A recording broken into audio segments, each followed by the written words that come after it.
From the throne atop her realm, the Queen of Hell recalled feeling the shattering of worlds, the sundering of realities as unknown forces knit them together again. Differently. She remembered venturing forth into her kingdom, only to discover that in Hell, little had changed. However, Hela suspected once she traveled beyond her realm, she would see profound changes.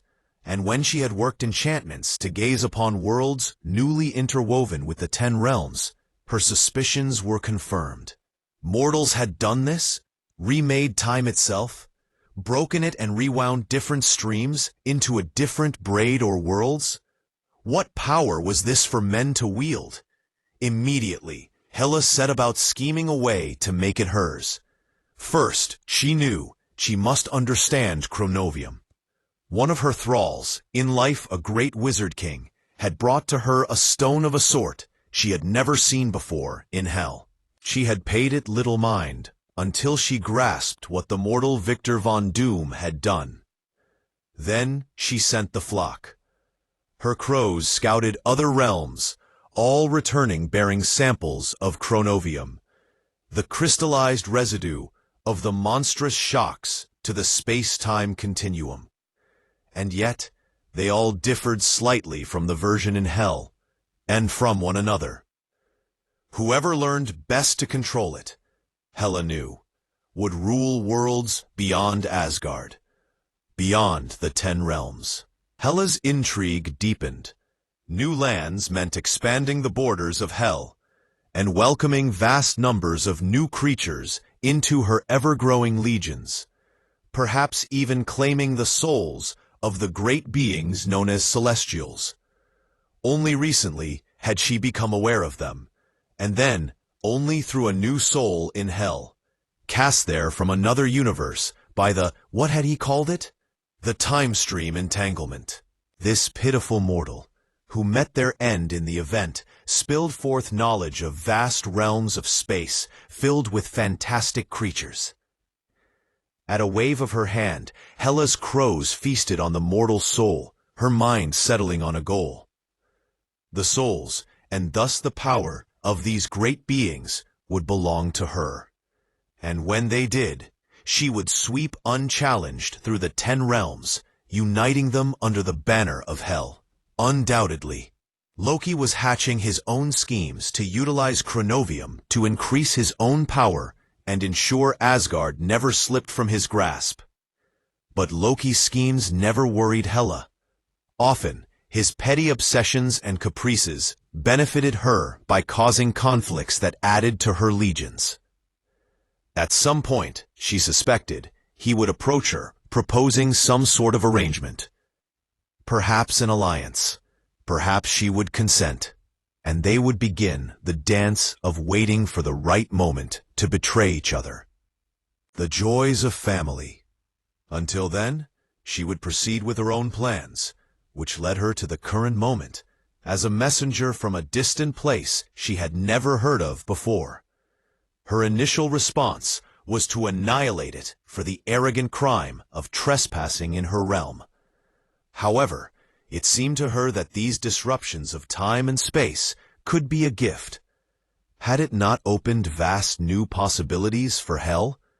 Surely, she should learn what new worlds, new universes, now lay within her grasp. So her crows stood perched, while the otherworldly emissary trudged into her throne room. It was a strange creature, appearing like blobs and tendrils of a tarry black substance, bonded with a host. Its liquid flesh mingled aspects of its own nature and that of its host, currently a Jotun priestess. Even though she was no longer alive, enough of the Jotun's soul was still present for Hela to feel her horror at being bound to such a monstrosity. How curious. The creature, however, the symbiote, had no such misgivings, or at least did not betray them. Tell me, little creature, what brings you to this place?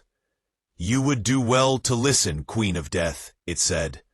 I bring tidings from Null, mighty Lord of the Abyss. And what is a Null? Is he the god of all creatures such as you? She made no effort to hide her scorn.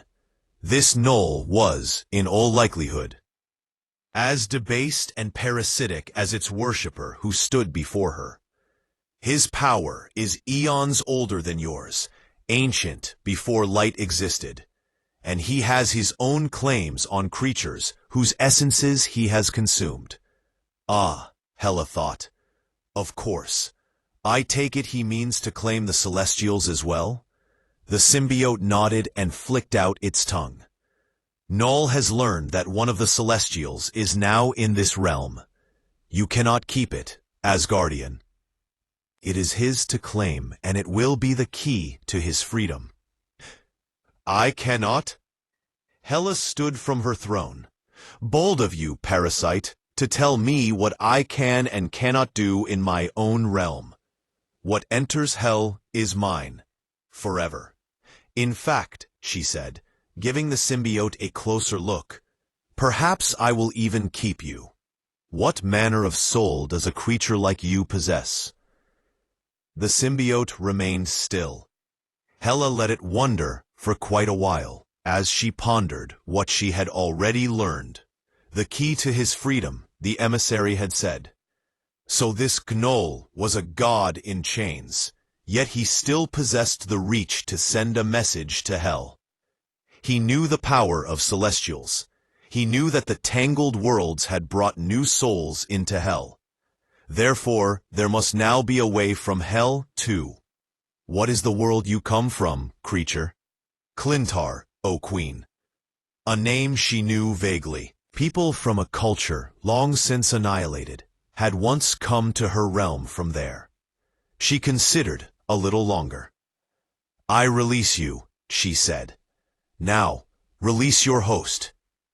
The symbiote did, peeling and secreting and withdrawing from the skeletal form of the Jotun priestess.